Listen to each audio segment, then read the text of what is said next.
Hey guys, Gambling CS with another knife review. This is of the Kershaw OD-2.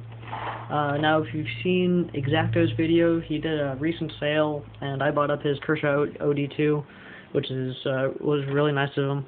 Anyway, I wanted to get this because I wanted another knife for my keychain. My giant stack of keys over here. The knife I had on it, well, I have the Wagner, but I don't really use that for the knife. I had a cheapo frost cutlery. It wasn't doing it for me. Already rusted, especially out here near salt water, since I work on the docks a lot. Anyway, so this worked out really well. This knife is a really interesting knife.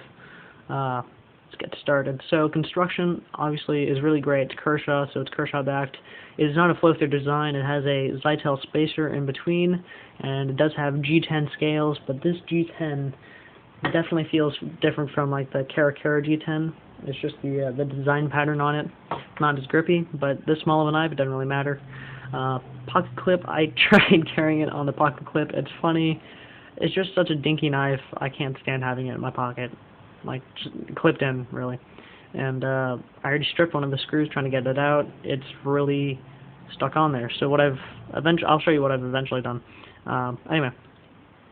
So it's a great little knife. It does have Torx bits all the way through. The 3 body screws are all one size. I believe those are T1? Maybe. I don't remember what the sizes are. But they all use the same size driver bit, so that's really nice. Now, the difference between the OD-1 and the OD-2, OD-1 is a bigger version of this, but also uses a different kind of steel. I mean, it's almost a completely different knife with the exception of design. It uses 14C28N steel, which is a Scandinavian steel, similar to 13C26. However, it has a higher chromium content, I believe, don't quote me on that, but I just remember it's the exact same as 13C26, except that it's more rust resistant, which is nice. You'll see that on Kershaw Skyline, older models of the Kershaw Needs Work, and a few others. I'm not sure. It's a relatively new steel, I believe.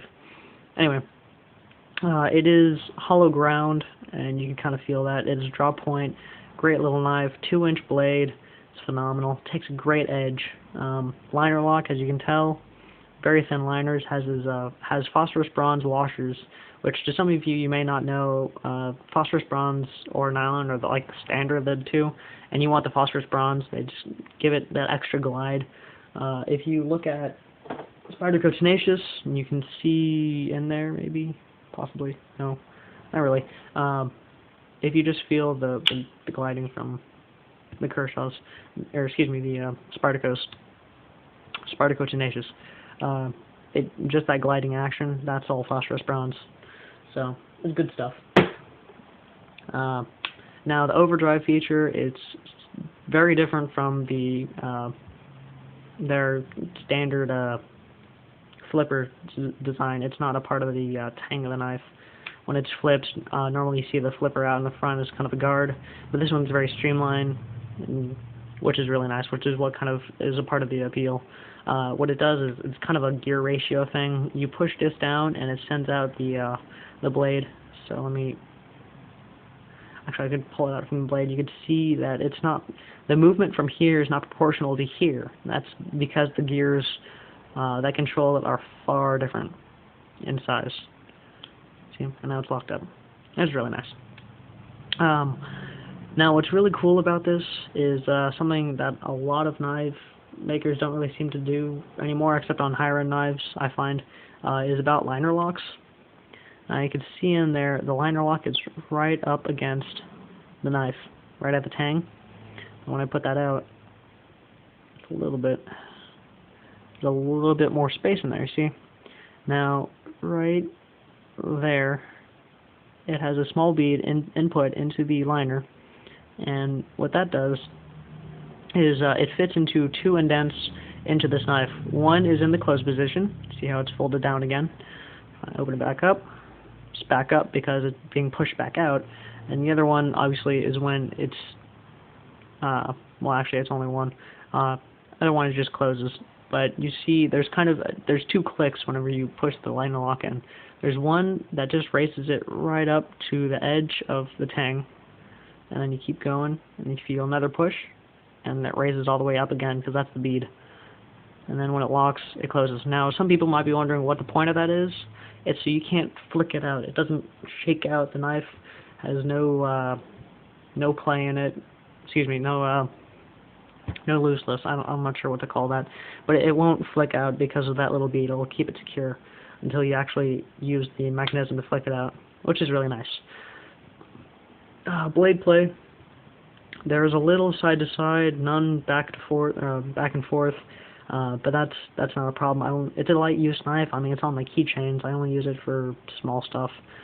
Really, I use it because it has such an acute tip, which is really great. Kind of like the CRKT M16 or older Delicas and Duras and other similar knives, just other spear point knives that are of this design. The Buck 55 before I killed that point.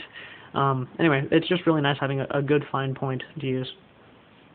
Now, with my keys, originally the idea was the pocket clip can be tip up on either side. I've got it set for right side because, like I said, I stripped out this screw. But originally the point was to take this completely out, and there's a small loop. You can see there's two small holes right there. It's going to put a piece of nylon thread through there, come out on this side, and just kind of tie off a loop, and then have that attached to my keys. But with this not wanting to come off, I couldn't do that. So what I've just decided to do now, take the engineer's ring, use a pocket clip, keep it on there. It doesn't come off. It takes a lot of force to really get it off, and that's great because I still haven't gotten Loctite to Loctite down my key ring, so it occasionally does come apart. But when it does, I've come up with a new system so that when my comes apart, the stuff does not come off. So I can walk around with it like this, and it'd be perfectly fine. Because some of the loops that are on there are really small, like the Swegner Evolution. That's small enough so it will not go up over this the actual screw part, which is nice. And because of the force going down, it pops that up right there. So it's just kind of held off, and I'll notice a good strong pull on there. If it ever does come off this way, then it'll have to go through here first, but it's the weight, there's not enough weight on here to pull it off the Kershaw, so it'll just kind of flop off, and it's protected basically on both sides, so that it won't fall apart on my keys, because I already have had to backtrack on a couple days. Those were not good days. Try to find everything to get back on my keys. Now, such a pain. But I do need Loctite, because Loctite will just help keep that from happening ever again. Anyway, so yeah, that's where I keep it now. It's on my keys. My keys are ever growing heavier and heavier, which is kind of a pain. But, you know, whatever. Oh, cut test. I'm going to do a cut test because I hardly do a cut test anymore. Or on camera at least. So I'm going to show you. I've got two things to cut. I've got normal paper and then I've got newsprint paper. So let's do this one first. You know, for 8CR13 MOV steel, it really has such a great edge. I mean, to me, it almost seems like it has a little bit of vanadium in it, which I know it doesn't, but to me, it just seems like it does. If you don't know, vanadium helps make some steels have really good razor edges, like AUS-8 or A8, VG10, ATS-34, I believe. Basically, all the Japanese steels have vanadium. Yeah, so it's really nice. It doesn't have a troil, though. That's one problem. So sharpening is kind of a pain, but I just touch it up since I don't do a lot of heavy cutting with it. Now, when it comes to newsprint paper, it's a lot lighter, and I can't swipe it as quickly, or else I'll just rip it like that. But it will cut. You just have to take your time on it. But, you know, for a $20 knife, that's pretty good. I really highly suggest this, especially out here in California. If you have someone that's incredibly paranoid and you can't pull out your Bird Carrera with a nice 3-inch blade, or your Tenacious, or whatever you have on you, you can pull out that knife.